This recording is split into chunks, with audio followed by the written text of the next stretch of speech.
અનંત ગુણાય.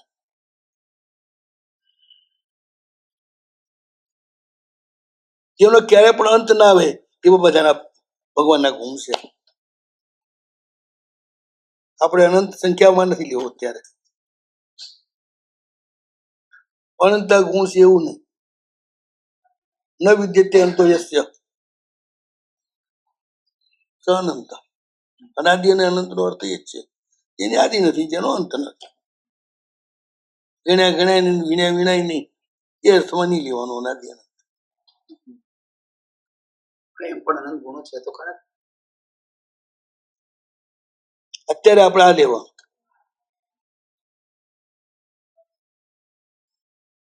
જે કોઈ ગુણ છે દર્શન જ્ઞાન ચારિત્ર રૂપ, એનો અંત નથી અમને. બસ અનંત ગુણ. આપણે પણ અનંત શબ્દ સાંભળી અને હમણાં હાથ દઈ નથી દેવાનું. આટલા બધા ગુણ તો આપણે ક્યાંથી મેળવી શકીએ? આપણે તો જે ગુણ મળે એનો અંત ના આવે એટલું જ ધ્યાન રાખવાનું. એનો નાશ ના થાય. ખંતી મધ્ય વચ્ચે એ ધ્યાન રાખવાનું કે એનો નાશ નથી થતો આપણી કોઈ પણ પ્રવૃત્તિ દ્વારા. મૃદુતા, રુજુતા, શાંતિ,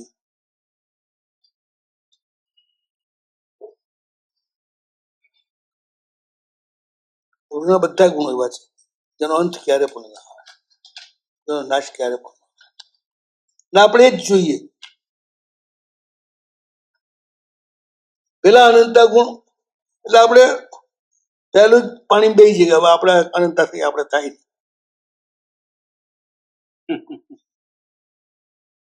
એટલે પાણી બેસી જઈએ. આ અર્થ એટલા માટે છે કે આપણને પોતાની જ પ્રેરણા મળે. જે ગુણ મળ્યા છે એનો નાશ ન થાય તો ખ્યાલ રાખવો.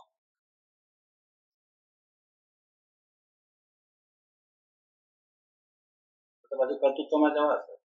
શું કર્તૃત્વમાં જવાશે? મારા ગુણ નાશ ન થાય એ પ્રમાણે મારે બધા કર્તવ્ય કરવા. એ કોણ ના પાડે તમને? આપણા માટે કર્તૃત્વ છે જ ને. આપણા માટે કર્તૃત્વ છે જ ને. કર્તૃત્વ 13મા ગુણસ્થાનક પછી નિજ થાય છે. 12મા સુધી રહેવાનું તો જ ચડે છે ને. કઈ કઈ છે ક્રિયા છે ત્યાં કર્તૃત્વ છે જ.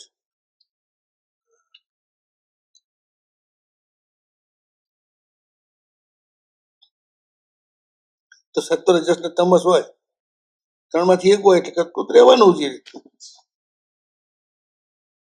કોનાને પોતાને લાભ નહીં, બીજાને લાભ નહીં, ત્યારે તમો ગુણ કહેવાય. માત્ર પોતાના લાભ હોય ત્યારે રજો ગુણ કહેવાય. અને હવને લાભ થાય ત્યારે સત્વ ગુણ થાય.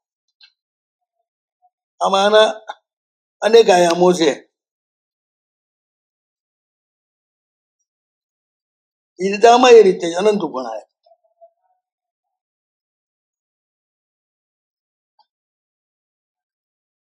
જેમના ગુણોનો અંત નથી, શાશ્વત છે. અને વાંગ મનોગોચર ચરિત્ર, એમના ચરિત્રને આપણે કોઈ રીતે તાગ ન પામી શકીએ.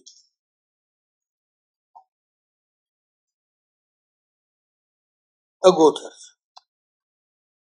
ઇન્દ્રિયોથી એમની કોઈ પણ પ્રવૃત્તિ, એમનું ચરિત્ર, એનો તમે તાગ ન મેળવી શકો.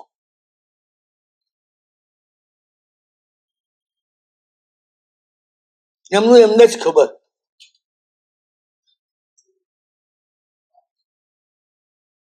વાણીના મનથી આપણે જેમનું માપ જ ન કાઢી શકીએ, જેમના માટે કોઈ અભિપ્રાય ન આપી શકીએ. આપણે બહુ નાના પડી જઈએ. એને વાંગ મનોગોચર ચરિત્ર. મોટા ભાગે વાણીને મનથી બધાને માપતા જોઈએ છીએ. આપણે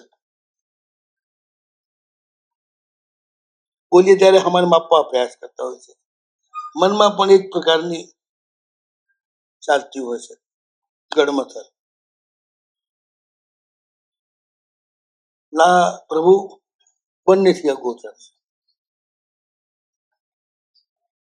તમે તમારું કામ કરો બસ, પ્રભુ પાસે જઈને.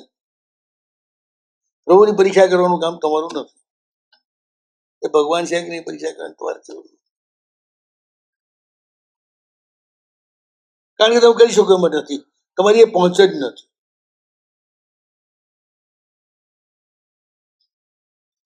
સૂર્યમાં કેટલા વોલ્ટેજ પાવર છે એ માપવાની આપણી તાકાત છે કોઈ નહીં.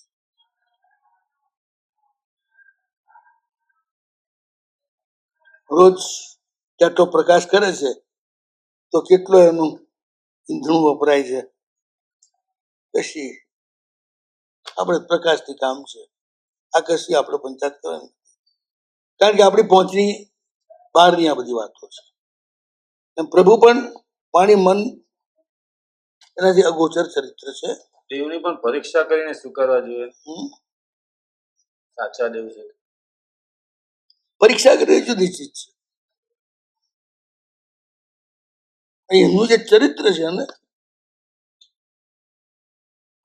એનો આપણે પાર પામી શકીએ એમ નથી.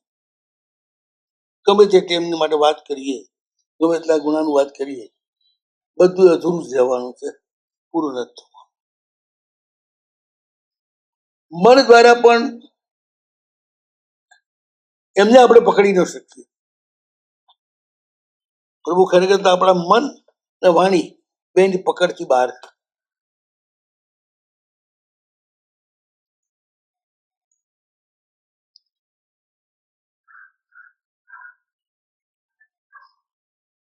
પ્રયાસ કરીએ પણ એ પકડ થાય એવું નથી. એટલા વિરાટ છે ને, આપણા સાધન એટલા નાના છે ને કે માપી જ ના શકે. એટલે એની ચર્ચા કરવાની જ ના હોય.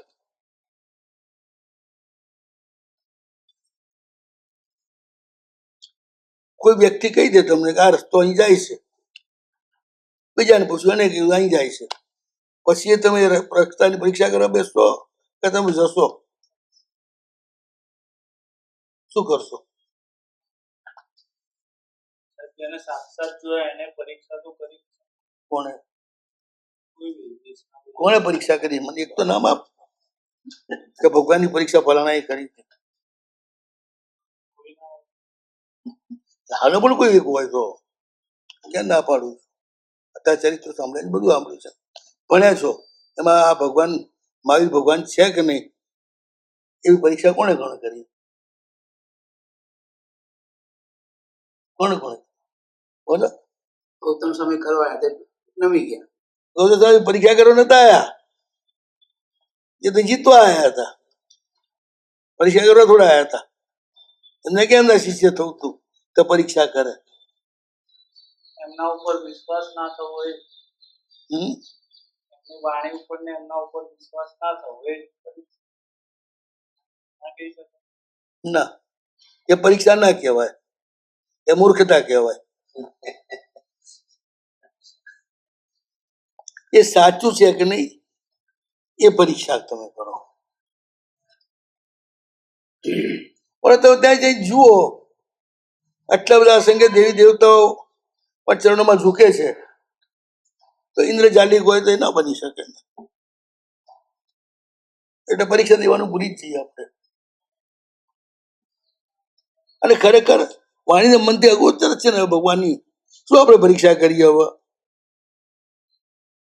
ત્યારે બોરની ઠકુર ઈચ્છા છે, માથે 3 છત્ર, બાજુમાં 2 ચામર, નીચે સોનાનું સિંહાસન, ચાલે તો સોનાના કમળ ઉપર ચાલે, અને જ્યાં જ્યાં રહે ત્યાં ફૂલોની બિછાત જ હોય, પોતે ફૂલની બિછાત ઉપર ને લોકો ફૂલની બિછાત ઉપર ને આખી દુનિયા ફૂલ ફૂલમય.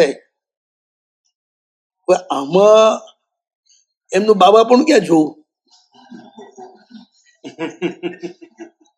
બાકી બાબા છે, આ સંન્યાસી છે, આ ત્યાગી છે. આપણે તો અક્કલ જ કામ ના કરે ને ત્યાં. બે રીતે એ રીતે બી આપણે એમને નામ આપી શકીએ.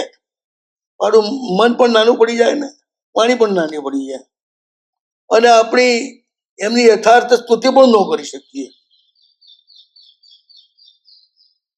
એ જે છે આપણે કહી જ ન શકીએ, એનો અંશ માત્ર આપણે કહી શકીએ ભગવાન આવા છે. બસ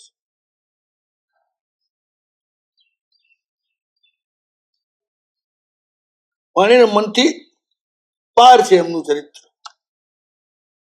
એ કોઈ બંધનમાં આવે એમ નથી, કોઈ શાસ્ત્રનું બંધન નથી એમને, કોઈ નિયમોનું બંધન નથી એમને.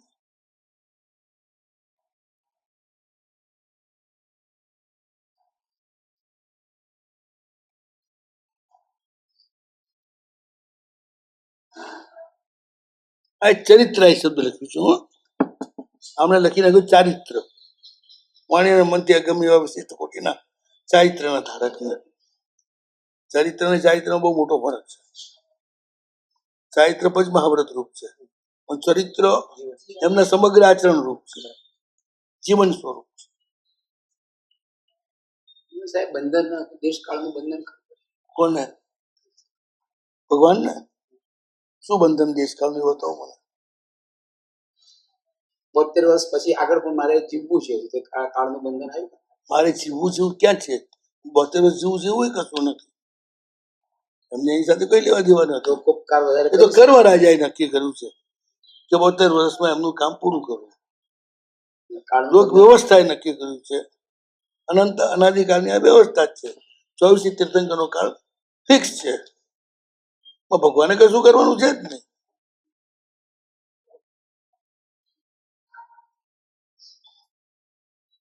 કાળનું બંધન તો પણ કોઈ કાળનું બંધન નથી એમને. એમને કાળનું બંધન છે જ નહીં. કાળના બંધનથી તો ઉપર છે.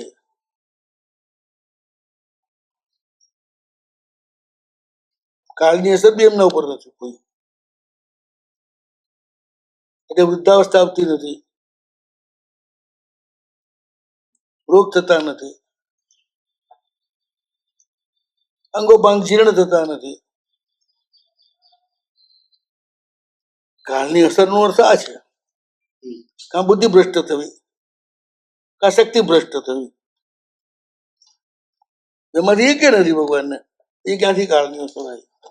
દેશની અસરનો પણ અર્થ એ છે કે અમુક પ્રદેશમાં જાઓ તો અમુક કર્મ ઉદય થઈ જાય, અમુક પ્રદેશમાં જાઓ તે કર્મ ઉદય ના થાય. ભગવાન એવું એ નથી કે દેશમાં જાય એટલે ભગવાનને અમુક કર્મનો ઉદય થઈ જાય, દેશ છોડે એટલે ના આવે. દેશકાળ બંનેની અસરથી બહાર છોડવું. અહીં તો આપણે એનો મતલબ જ નથી. આપણે તો વાણી મનથી અગોચર એમનું જીવન છે. બસ આપણને આવડે એવા ગુણગાન કરો, પણ આપણે એમને ઓળખી શકીએ એમ છીએ જ નહીં. આપણી ઓળખાણ એટલી જ, એમની પાસે જઈશું તો આપણે તરશું, બસ, એથી વધારે નહીં. ગામડાનો માણસ હોય, સ્ટીમરમાં બેસે તો સ્ટીમર કઈ રીતે ચાલે છે એ કોઈ દાડો સમજી શકવાનું છે? નહીં સમજી શકવાનું. એ પપજમાં પડે નહીં. ટિકિટ લઈ સ્ટીમરમાં બેસી જવું, તે કારણે પહોંચી જઈશું, વાત પૂરી થઈ ગઈ.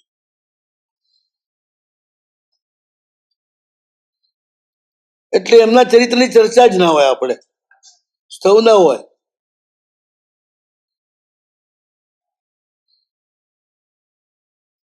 પવિત્રાય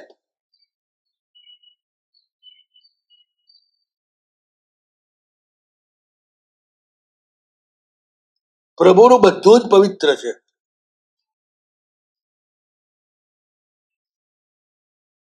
અપવિત્ર કશું છે જ નહીં.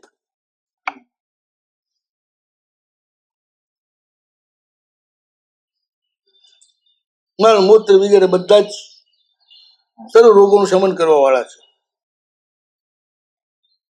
કાર્બન ઓક્સાઇડ તો એમના શ્વાસોશ્વાસમાં આવતો જ નથી. એમના શ્વાસોશ્વાસ પણ અમૃતના જ હોય છે.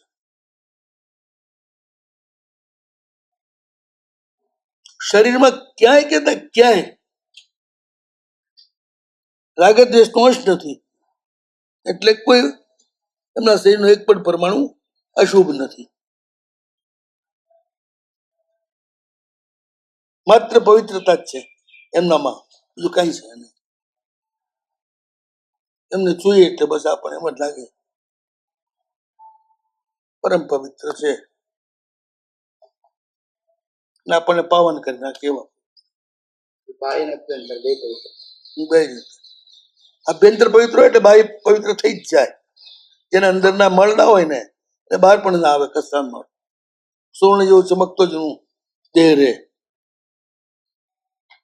ક્યારે પણ એને શરીર પર પોતું ના કરવું પડે, કશું ના કરે.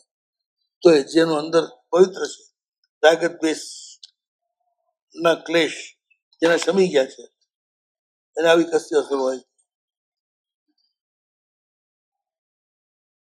કરણ કારણાય,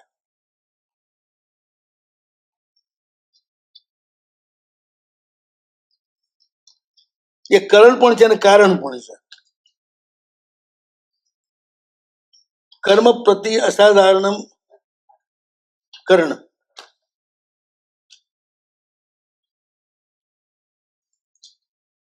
અને અસાધારણ હેતુ કારણ. કરાવવામાં જે અસાધારણ સહયોગ કરનાર છે એનું નામ કરણ, અને ક્રિયામાં જે અસાધારણ હેતુ છે એ કારણ. તો પ્રભુ કરણ પણ છે અને કારણ પણ છે, બે છે, એક નથી. દુનિયામાં કોઈ કરણ જ હોય, કોઈ કારણ જ હોય. કરણ કારણ બંને ના હોય. માટી છે ને એ કારણ છે ઘડાનું, અને સવારે જ આપણે આવી ગયું ને ચક્ર દંડ ચલ, એ બધું કરણ છે. સાધન. પણ માટી અલગ છે ને કરણ અલગ છે, બે એક નથી. માટી કરણ નથી, કારણ જ છે. પેલા કારણ નથી, કરણ જ છે. અને ભગવાન અહીંયા બંને છે, કરણ ને કારણ બંને.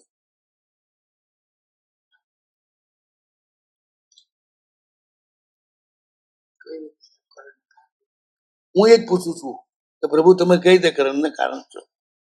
બાકી જવાબ આપે તો આપણે વાત કરીએ.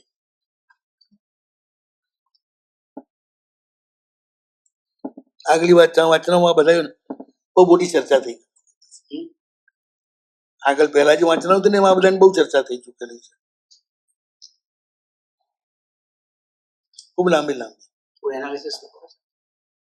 દર વખત એની તો ના જ આવે ને, બધું બદલાતું જાય. એટલે વધુ ને હમણાં સોરી બરોબર છે. તરણ તારણા બધું યાદ જ છે ને મને.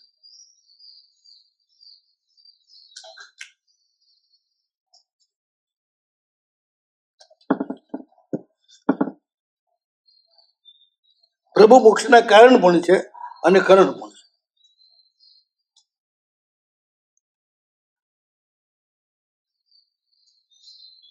બંને છે.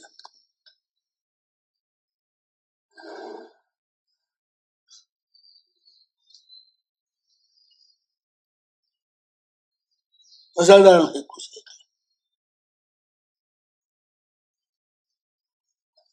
ઉપાદાન કારણ નથી, નિમિત્ત કારણ છે.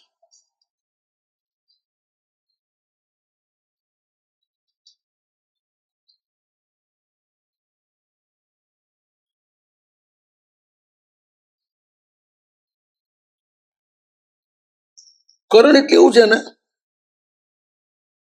મોક્ષ માટેની જેટલી પ્રવૃત્તિ થાય ને એ કરવા માટેની જેટલી સામગ્રી છે ને આપણને મળી છે એ કરણ રૂપે છે. પાંચી ઇન્દ્રિયો, પૂર્ણ આયુષ્ય, મનુષ્ય ભાવ,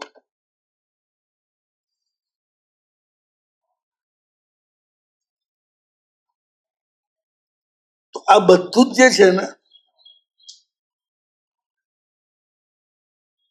એના માટે પ્રભુ કરણ રૂપ છે. આપણને આ બધું મળ્યું ને એમાં પ્રભુ કરણ રૂપ છે. પહેલા તો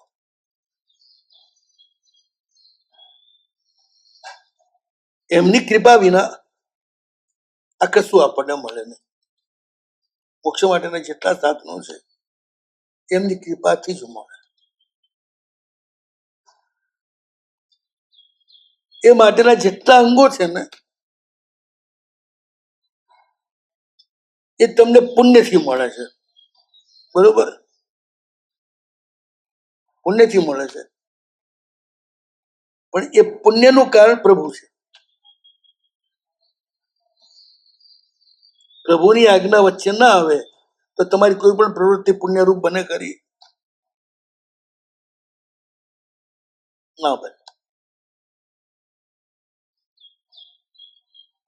તે બધું જ પ્રભુની શક્તિ જ આ રૂપે પરિણમી અને તમને મળે છે. માટે પ્રભુ કારણ છે.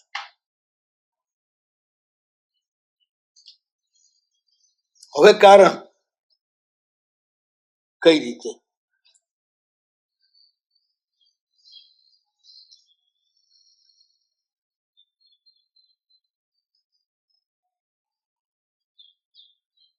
આપણે જે કંઈ કરીએ ને એ કરવા માટે આપણને સાધન મળ્યા, પણ એ જે કરવું છે એના માટે શક્તિ બી જોઈશે ને.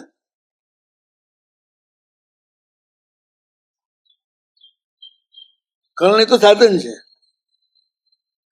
પણ એ કરવા માટેની જે જોઈએ સામર્થ્ય એ શક્તિ છે, એ પણ પ્રભુ આપે છે. એટલે ભોજન પણ આપે છે અને ભોજન પચાવવાનું સામર્થ્ય પણ આપે છે. બંને આપે છે. ધર્મના સાધન પણ આપે છે તમને, અને ધર્મના એ સાધનનો ઉપયોગ કરવા માટેની વૃત્તિ પણ આપે છે. કારણ કે વૃત્તિ જ કારણભૂત છે ને, એ વૃત્તિ પણ એ જ આપે છે પાછી. એમના વિના મળે નહીં તમને.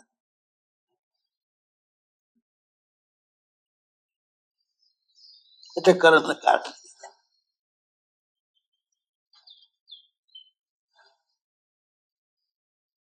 કારણ કે પુણ્ય સિવાય કશું મળતું નથી, અને પુણ્યના પરમ હેતુ એ જ છે. બધા જ અશુભ કર્મોને શુભમાં પલટનાર એ જ છે.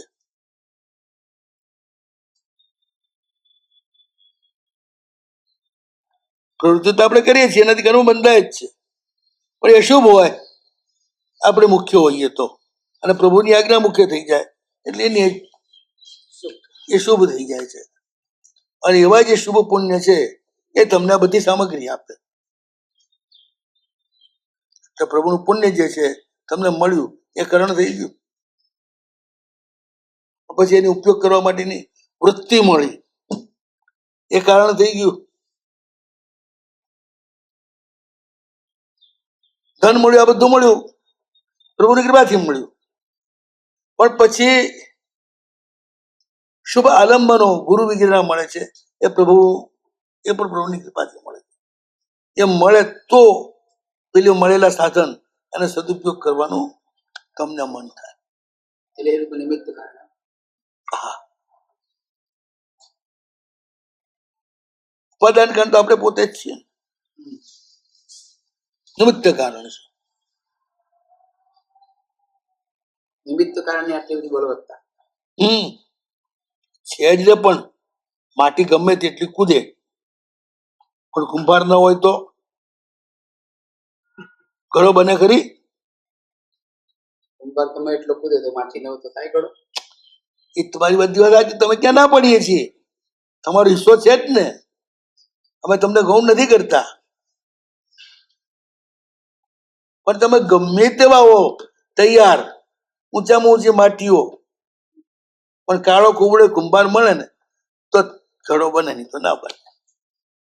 રૂપાળો ના મળે તો ચાલે, પણ જોઈએ કુંભાર એ સિવાય ના ચાલે. માત્ર તમારી એકલાની પાત્રતા કામ ના આવે. અને પેલી વાત છે ને, તમારી પાત્રતાનો વિકાસ પણ પ્રભુ કરે છે. તમને પાત્ર પણ બનાવે, પછી પાત્રમાં માલ પણ આપે, અને માલ ખાઓ પછી હજમ કરવાની તાકાત આપે. પાછળ ગોળી બી આપે. બધું આપે, પણ તમે જ હું કરો તો હું કોઈનું નથી તો જવું બાર, કારણ કે તમે તીર્થંકર નથી એટલે તમારે તો લીધા છે છૂટકો જ નથી.